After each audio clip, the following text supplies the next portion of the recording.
Hello, I'm meteorologist Ted Keller. Welcome to this edition of Weather to Watch on Monday, January 20th, 2025. Look at that winter storm in the deep south. Here's what I'm watching. All eyes are on the deep south with a combination of snow and some ice. Especially, I'm a little worried about maybe the northern part and the peninsula of Florida. We'll talk a little bit about that.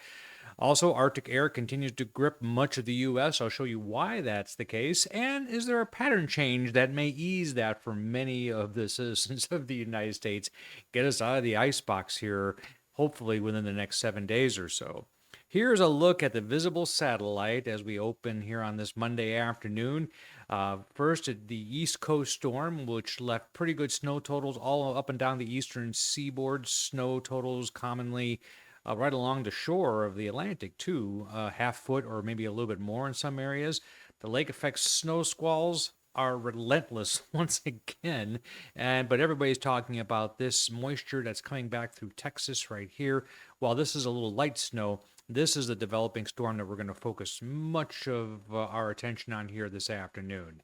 Here's the 500 millibar flow. And this is, again, very indicative of cold air that is just encouraged to come on south.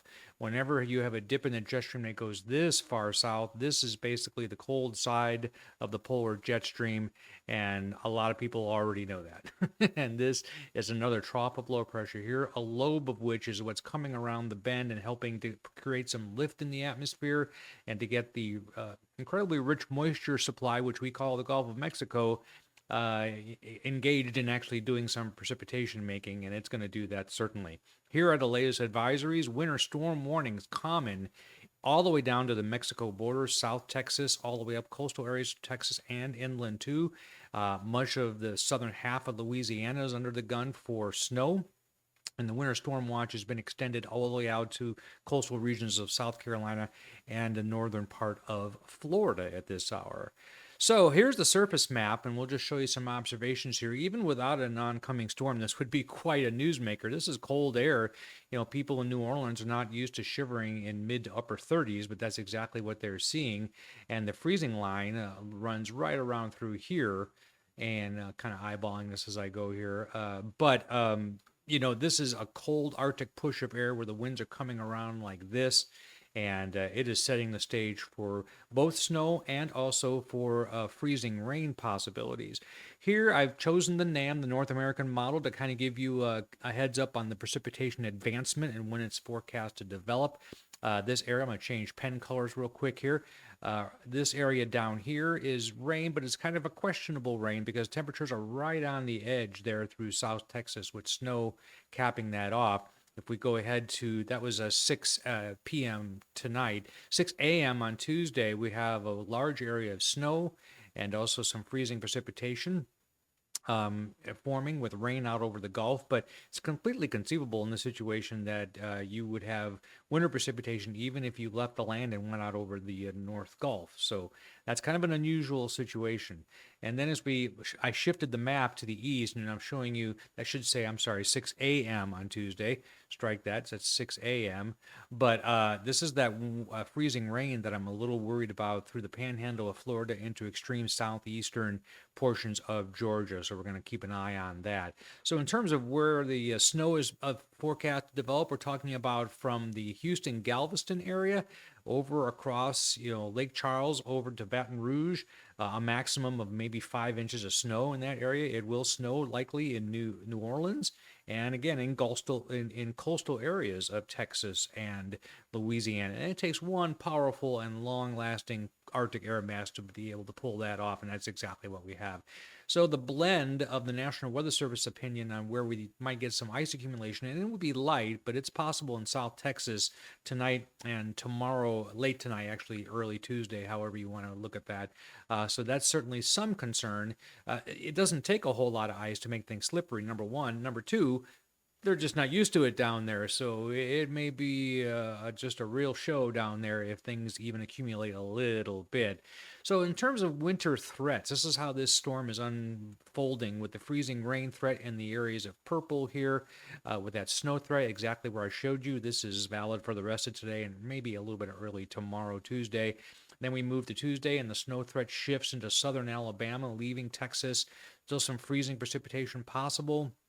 in extreme southern Louisiana near New Orleans, and also leaving the deep Texas coastal areas.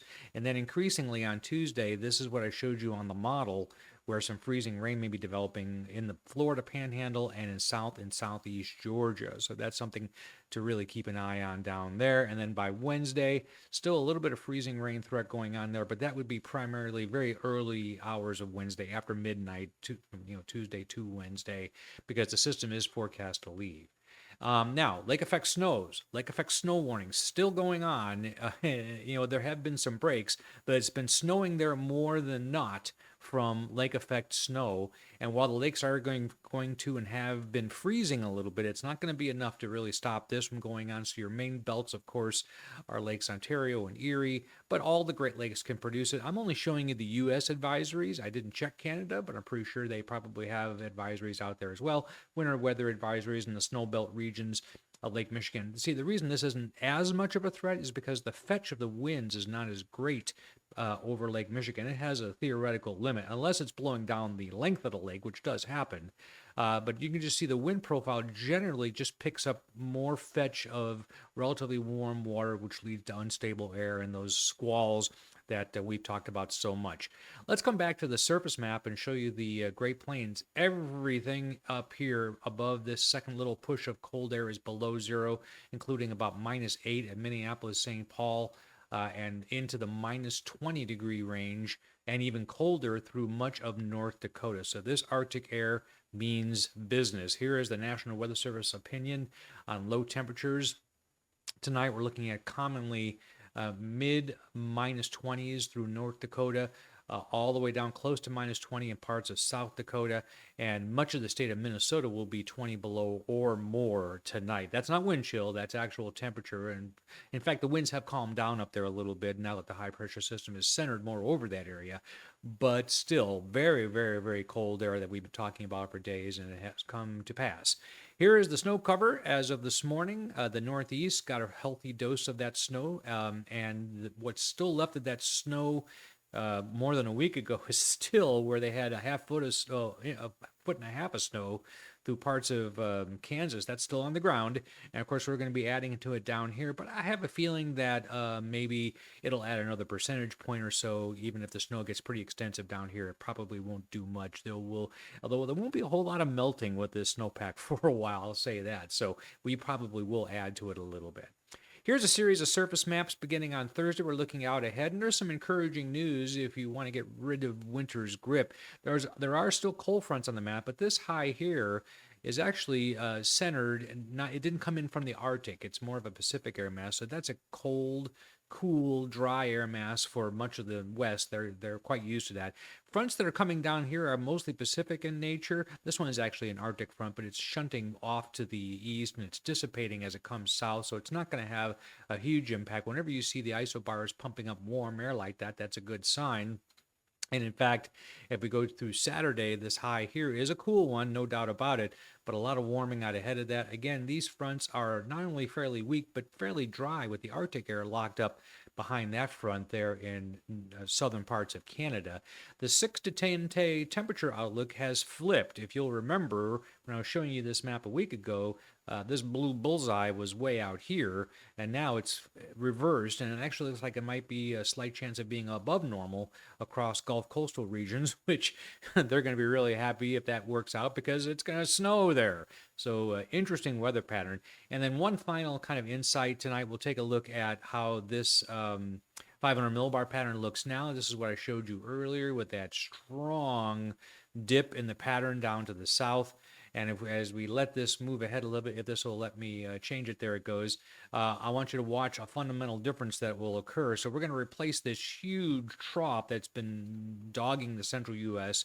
Eventually, we have one more push right there of some colder air, but that will eventually move on out. And then we finally get some ridging right through here, and that's going to last. In fact, it looks like a cutoff low pressure system in a trough out west. That's what's going to lead to the slightly below normal temperatures, both because the temperatures will be cooler and probably a lot of cloud cover with that system.